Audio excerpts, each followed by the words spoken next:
క్రీస్తునాథుని యందు ప్రియ సహోదరి సహోదరులారా, తపస్సు కాలం పవిత్ర వారంలోనికి ప్రవేశించి ఉన్నాం. నేడు సువార్త పఠనం మనం పరిశీలించినట్లయితే యేసు 12 శిష్యులతో భోజనమునకు కూర్చుండెను.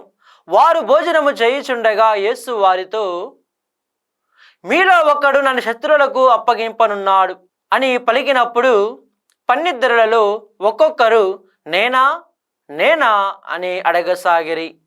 అందులకు యేసు వారితో, నాతో పాటు ఈ పాత్రలో చేతిని ముంచిన వాడు నన్ను అప్పగింపనున్నాడు అని పలికెను.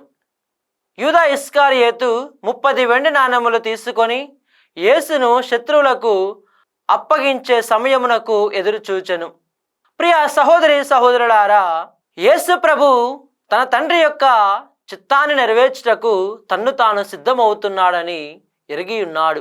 ప్రియ మిత్రులారా, మన అనుదిన జీవితంలో మనం ఎన్నో పాపాలు చేస్తూ ఉంటాము, కానీ మనము చేసేది పాపమని గుర్తించక విచ్చలవిడిగా జీవిస్తూ ఉంటాం. అనగా 10 ఆజ్ఞలకు విరుద్ధంగా జీవిస్తూ ఉంటాం.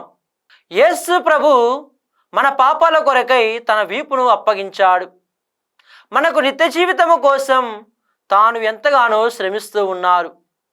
తన రక్తముతో మన పాపాలను కడుగుతూ ఉన్నారు.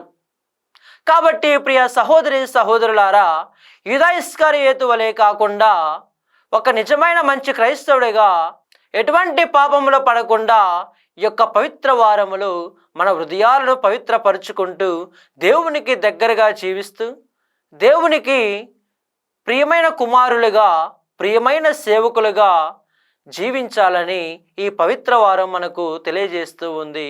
ప్రియ మిత్రులారా,